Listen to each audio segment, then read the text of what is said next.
All right, and we're back for another episode of the Lakers Fast Break podcast. It's Gerald Glassford coming right back at you here from the Lakers Fast Break, Inside Sports Fantasy Football, also as well Game Source, and of course Pop Culture Cosmos.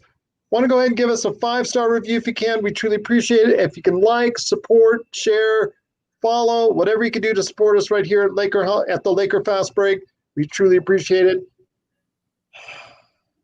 A win is a win. Is a win, is what I will say.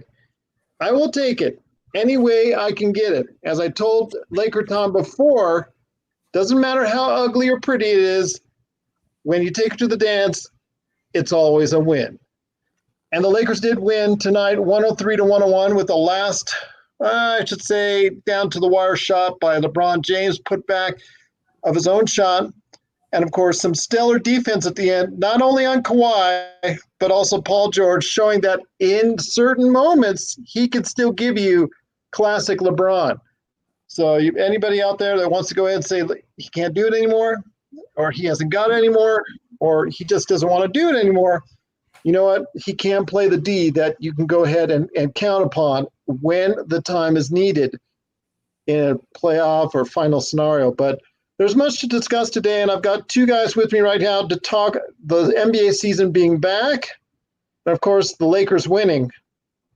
First off, he's the blog editor of LakerHolics.com. You got to go ahead and check out all of his work today at LakerHolics.com. It is Jamie Sweet. And Jamie, I like those words. Lakers win. The best words you can hear on a day like today, man. I mean, far better than Clippers upset Lakers on nobody's court whatsoever. No home court, really, although it was Laker graphics on the big boards. And a slight little murmur. They still use the video game music, but you know what? It wasn't directly on the broadcast, so I will let it slide. And then, okay, you guys, soon LakerTom, let's get LakerTom involved. I know him as Tom Wong, but you know him as the mastermind behind LakerHolics.com. It is LakerTom. And before you do your John Sterling impersonation, we got to go ahead and do this. That virtual crowd thing tonight, we got to go ahead and have those fake arms coming out from us like that. The fake arms. If you saw the free throw line. Yeah, exactly. Because everybody, they digitized all the arms of the people in there. And seemingly, it just did not look real. And then, I love also the fact that, during some of the key moments of the game, it showed everybody looking at their TVs. So all the crowd is going like this. And so, you know what? It wasn't perfect, but I'm going to give the NBA a lot of props. They did a heck of a job tonight. They deserve all the credit in the world. And they created 2 last-second just exciting games, both in Zion's return in New Orleans and Utah, and also as well with the Lakers tonight. But our focus is on the Lakers game tonight, of course. A little bit to discuss, so let's go into it right now. LakerTom, you first. I know you want to go ahead and all right. You wanted Jamie to do it. You actually tweeted me to do it, but we ain't going to do it. So if you want to do it, the floor is yours. Lakers win. I'll have to practice my John Sterling, but okay. I'll be getting onto the Yankees score thing to hear the end of that game since Aaron Judge hit a 3-run homer to take them out for an 8-6 win. But I got to tell you guys, when I sat down for the game, I was really just a nervous wreck. Usually I'm pretty calm, and I promised my wife I wouldn't yell. I immediately broke that promise about 20 times, and I'm going to have to apologize grossly to her all the next couple of days for all of the screaming that I did. My daughter told me the same thing. My not non-basketball fan daughter told me, no screaming tonight, Dad, or else I will not be the happiest person on earth. So instead, there was a lot of things to scream about in this game. All the Jim Carrey, just movements, just crazy as much as I could because it was nervous time. A lot of great performances today. A lot of things we need to discuss. Jamie, your initial thoughts on the game itself and how it went down. I mean, what got us the big lead and also almost lost us the game in that third quarter was our defense. When it didn't show up to start the third quarter, Clippers, and really, to be honest, in the middle of the second half was really when the game started to kind of look like it could go either way. The Clippers Well, were we're down by closing that gap 11 pretty quickly. But the Laker defense, like you said, LeBron, he can turn it on when he needs to turn it on, and that's kind of all you need. Like, as long as, I still feel like we're going to miss Avery Bradley big time. Caruso's game, but he just doesn't, he doesn't get calls. He's not quite as savvy as Bradley is. Maybe got to make his free throws, man. He's almost maybe too tough. Like, he stands his ground almost too well so that he doesn't get calls, or he gets called for the foul.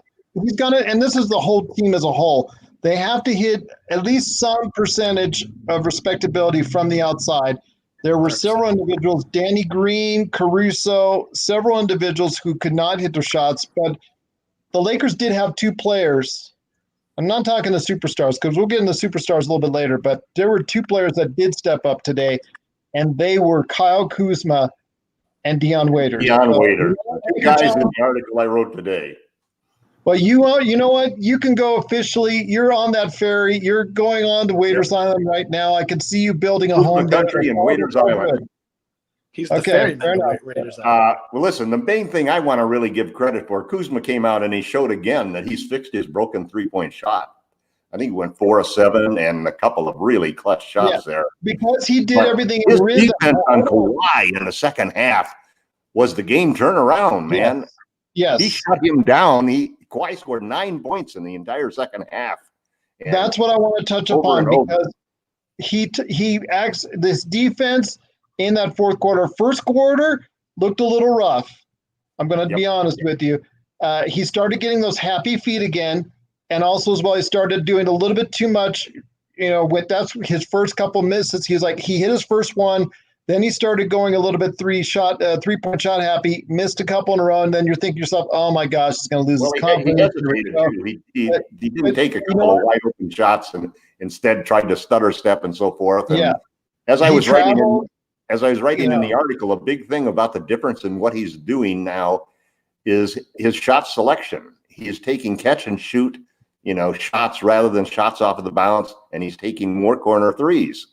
And his percentages for the year for corner threes and shot and catch and shoot threes from the top of the break are all very good. So, he really came through. But man, his defense, there was at least a half a dozen times in the second half where he forced Kawhi to give up the ball and didn't let him get a shot off.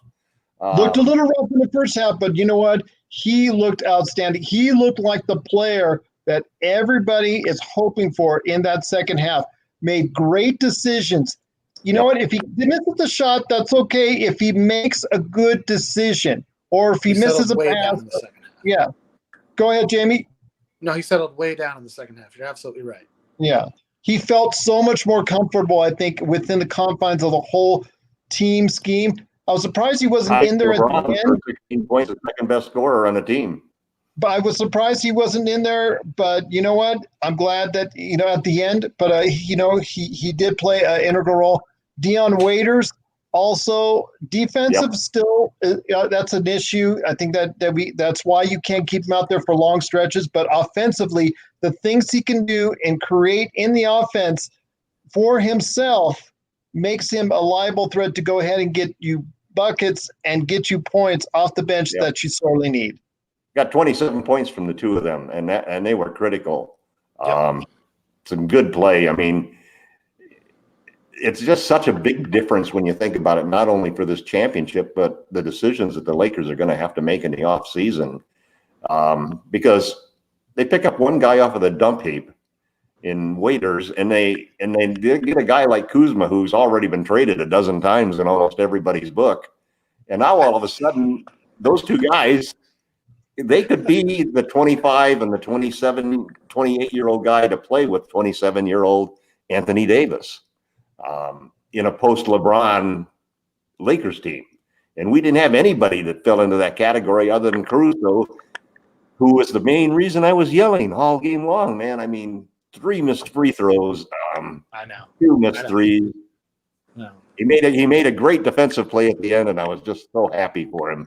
But it wasn't a great game for Alex. He made one good drive. I thought he had some great passes. I thought he did. I think because when Bradley was on the team, he was really played a lot more off ball, and with Bradley off, he kind of anchored, and Rondo, he has to play point guard, which during the regular season we didn't really have to rely on him all that much. He doesn't have great. He doesn't have great instincts passing the ball. He's a much better off the ball player than they're adequate at best.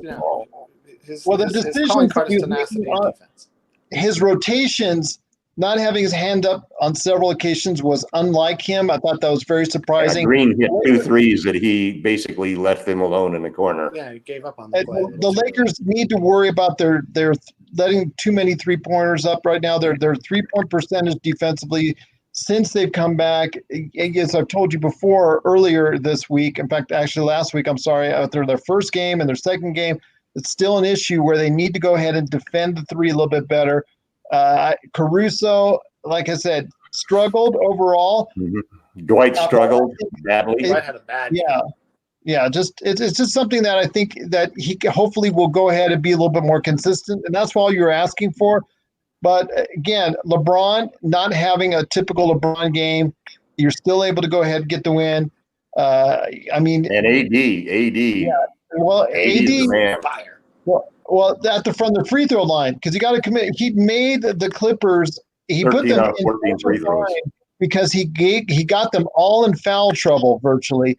So many players he got in foul trouble. Got to the line, made all of his free throws, because if you're talking about his game from out on the floor, doesn't look very aesthetic from there outside of those couple 3-pointers he hit back to back. He didn't shoot well from the field, basically. No, neither did LeBron. That's what I'm saying. And then LeBron was struggling overall until the very end when he just decided to turn up a notch, which is a good thing for the fans out there to realize, you know what, he can turn it up a notch when it counts, when it's needed. But overall, there's still some concern. And if you're a Clippers fan out there, you still have very much right to say, you know what, the Clippers have every bit of chance, because when you don't have Lou Williams in the lineup, PG was lights out tonight. Yeah, he was and that's the key. They will go as far as PG takes them, not Kawhi, because Kawhi is going to give you consistently great performances. He's one of the best players on the planet. I know he's a Clipper, but there's a reason why we wanted him so much on the Lakers, is because he's just so good. And when you have PG playing like that and shooting so well, it is so tough to beat the Clippers. And without that, it's really tough. Jamie, I want to hear your thoughts though on the Clippers. If you're a Clippers fan out there, you've got to be enthused by it, and you can still talk as much smack as you want Lakers, because right now, even with 2 men down, you almost won that game. Yeah, but the Lakers said the same thing back on Christmas, and nobody really paid that much attention because, the final score in both the first 2 games was not indicative of how close all of those games, except for this one. It wasn't really, the score didn't reflect how close the game was through 4 quarters. And then also the fact how bad the Lakers shot as well. Agreed. And, when you get Lou and Montrez back, that means somebody else has to sit. You can only play 5 guys. You can only go so small. So if it's not going to be, JaMychal Green, then it'll be Trez. They're only going to have so many guys out there. It gives Doc Rivers more options. I think Doc will be the happiest Clipper fan.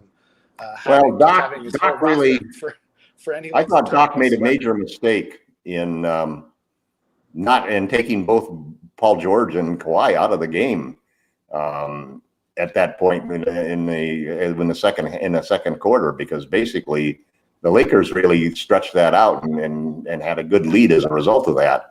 Right.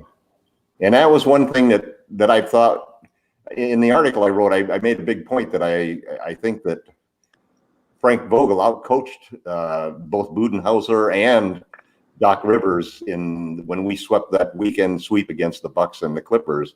And I thought tonight that his rotations were better, his decisions were better than Doc's, and you just basically cannot have Kawhi. You can't have Reggie Jackson as being your main threat on the floor. And they went through a stretch. They really paid the price for that. They came out in the third quarter and started hitting the threes like crazy. And like you said, Gerald, we got a better defense against that. It goes back, Tom, to the foul trouble that they got into. When you're put into that context where PG picked up those fouls, and then your front court, versus, a lot of players there got a lot of fouls. JaMychal Green, Zubats, they all got in foul trouble. I mean, that creates a lot of problems. So you're going to have to rely more on Reggie Jackson, who in spurts did very good for them. But again, it's a situation with a lot of players in the league that are coming off the bench for you. They do great in spurts, but when you ask for extended minutes, their weaknesses start to show. Yeah, I tend to think that this was a big win for the Lakers because it's the only game of the 8 games that really counts. We've got a 5.5 game lead. Now we got a 6.5 game lead. So right. They essentially we have to win one more game, and they'll have to lose.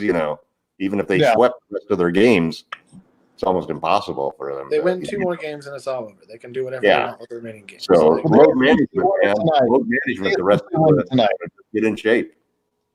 They essentially won the conference tonight. I think. 6.5 game lead with 7 to play. I don't think that's going to go ahead and anybody at this point in time challenge them. For the Clippers, you're just looking to get into somewhere between that 2nd and 3rd seed because they don't really care. I mean, the virtual fan thing does not provide you a really, as we saw tonight, home court advantage. Well, we didn't get the calls, I'll tell you that. Every close call goes against us. Or the replays. Replays. I know.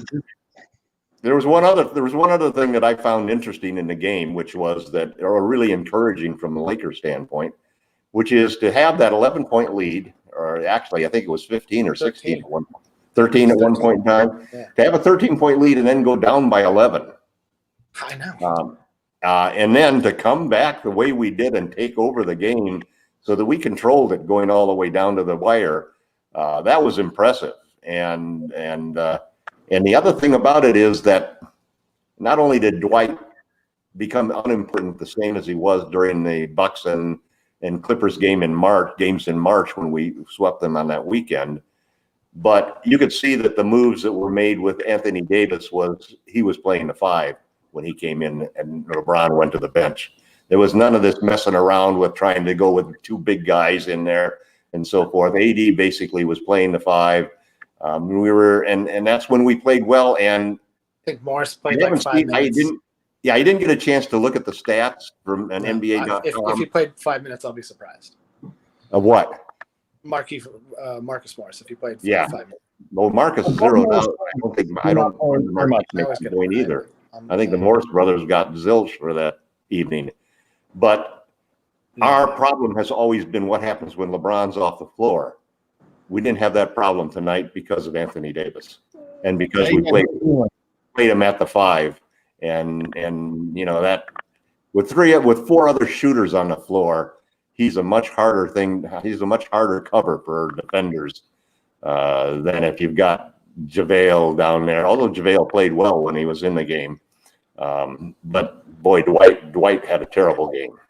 He's had a bad scrimmage. He hasn't come into the bubble with the same frame of mind. I feel. There's been a couple articles about how he had avoided any faux pas up until the bubble, and then his comments. All of a sudden he starts spouting a bunch of Kyrie Irving, theories and stuff. Flat Earth. He's on the right team to have a little bit of a departure. Like he'll get there. It's weird for everybody. So I'm willing to give everybody a little bit of leash. I think it increases the chances that Boogie will be on the team next year instead of him. Well, guys, it's been great talking about it. I want to hear some final thoughts, though, on this game. LakerTom, before I hit it over to Jamie Sweet, I'm going to go ahead and hit you first. Your final thoughts on the game. Again, not a great performance for LeBron until the very end. That's when he really showed what he has. Great performances by Kawhi and PG, thwarted by an awesome performance by Anthony Davis. And Kyle Kuzma. If I had to give game ball, obviously went to AD. And I think Barkley's right in a big sense. When the Lakers play the Clippers, those 2 best wing defenders in the league make it tough on LeBron. It's hard for him to get going, especially the way they clog up the middle. But the difference maker is AD because they don't have anybody who can really cover him. And then the second ball that I'd give out would be to Kyle Kuzma, 16 points and stellar fourth quarter defense on on Kawhi Leonard that I think was a key to the game. So those are my two game balls for the Lakers win, and then thank God they did. Thank God they won. I'd have had a horrible night. I probably wouldn't be sleep all night long if the Clippers had upset us. It was just heartbreaking, I mean, I'm going to have a heart attack at the rate that this season started off with. One's enough. So, Jamie, before we head on out, I want you to hear some final thoughts with you on the Lakers game tonight. How encouraged by the awesome Lakers win tonight, and the fact that we are now playing NBA basketball? Super stoked that we're playing NBA basketball. I was writing my post. That's how I'm leading it off. That it's just great to have it. I mean, games. I mean, obviously we watch scrimmage games, watching old games, but to see the you watch the Pelicans too? The playing for something is what is most exciting. In terms of like the Lakers play, I was very much encouraged by Waiters. It was great to see Kuzma start to show what the coaches have been saying he's been doing in practice, which they kind of said at the beginning of the season, didn't show it in the real season. Hopefully he can put it together here at the end. And we're going as far as LeBron and AD takes us. That's no mystery. That's no surprise. That's no great insight. It's just plain facts, man. So nice to see them win. Great to get it off on the right foot. Essentially locking up, the number 1 seed with a win, and it'll allow Frank Vogel to maybe give some of the other guys a little bit of burn. If we lock up that seed super early, and we only played the superstars 34 minutes a game on both sides, so it wasn't. Yeah, but I mean, it wasn't like we went full playoff mode. Right. Or let them. Yeah, how they know them. They know themselves best. I trust that all to work itself out, but it'll give us the luxury of being able to choose what we want to do at the time. Yep. Well, before we head on out, guys, I want to ask real quickly, what are you guys up to with LakerHolics.com?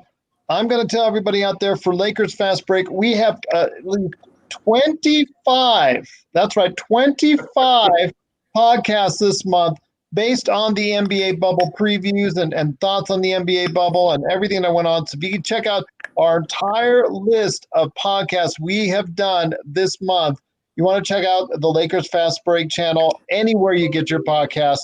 Plus, also as well, you can go ahead, if you have a question for us, add Lakers Fast Break on Twitter or LakersFastBreak@yahoo.com. And please, once again, if you get a chance, give us that 5-star review on Apple Podcasts. It really does help us as far as getting people our name out there and getting everybody interested in what we do here at the Lakers Fast Break. But before we head on out, guys, Jamie, Tom, I'm going to go ahead with you, Jamie, first. What are you up to at LakerHolics.com as I show everybody right now on Facebook Live? I'm about to drop a post on LakerHolics.com. My post-game 5 things thoughts that I like to put together while the game's fresh in my mind. And I don't. If sometimes you wake up in the morning and you're like, "What happened?" Like, So gonna drop 5 things and keep plugging away. Tom, how about you? Been doing a lot of tweeting in the last few days, and we got some great retweets of our tweets from some people with big followings. So hopefully that's going to drive some activity. We saw a lot more people show up at the site that had basically been taking off the season because of no basketball. So we expect things to be hot and heavy as we move through through the rest of the seeding games and into the playoffs. And Raphael's going to have. I actually told him to postpone his video because I thought it was going to get lost in the shuffle of the Clippers win, the win against the Clippers and so forth. So he's probably going to have his second video for the Laker Film Junkies probably on Sunday. I've got a couple posts that I made in the last couple of days, including the Waiters and Kuzma post, and I'll probably follow up and keep ramming that same theory down everybody's throat that Kuzma and Waiters are keys not only to the championship this year, but also for the Lakers moving forward, especially in a possible post-LeBron era where they might have a couple of young stars who could fit exactly right into the championship window that Anthony Davis is going to create. So it's good news for the Lakers, and thank God for LakerTom's being able to sleep the night that we won the game. There you go. That would be a shame if LakerTom couldn't sleep, because I would probably hear about it on Twitter, or at least a text on my phone or something. Hey, Gerald, it's all your fault. The Lakers didn't win. So, that's I get the blame all the time. Well, But- we should mention that Gerald is actually he's actually on the road doing this podcast, and so we really appreciate the extra effort over and beyond. He is our Alex Caruso, and he played better than Alex did tonight by coming through with this podcast and so forth. So thanks a lot, Gerald. We really appreciate the effort. Can I have his paycheck? That's all I ask. Well, hopefully, I hope he's still on the team as we move forward. Alex came through with a couple of good plays, so he resurrected it. Although he caused me to yell at my wife, yell so loud my wife could hear me several times. So I'll have to be careful about that. Next thing I know, I'm going to be have to be putting on Bluetooth speakers to be able to watch the game. Got to put a paper bag over your mouth, LT, so it just goes into. Yeah, she put a paper bag over my head is the problem. All right, well, let's stop talking about the domestic scuffles for at least this time around, because the Lakers win. LakerTom, the world is right. The Lakers won. Yes, work on that. I'll work on my John Sterling call for the next post-game show. Sounds good. Guys, any last thoughts? Social media, how can they get a hold of you? Any questions, or could you just want them to go ahead and stop by LakerHolics.com? Join the celebration at LakerHolics.com tomorrow, because we'll all be there. We'll all be there enjoying the win over the Clippers. Sounds good to me, guys. Once again, I have Jamie Sweet, the blog editor for LakerHolics.com, and the man himself, the guy behind LakerHolics.com. It is LakerTom. This is Gerald Glassford for the Lakers Fast Break. Once again, the Lakers do win. It's back to NBA basketball for us. The Lakers win 103-101 over the Clippers. And my goodness, that sounds real darn good if you're a Lakers fan indeed. Yep. Once again, I truly appreciate you guys stopping by. And thanks, everyone, for listening and watching us. 1, 2, 3, Mamba. 1, 2, 3, Mamba indeed. Thanks for watching. Thanks for listening to us.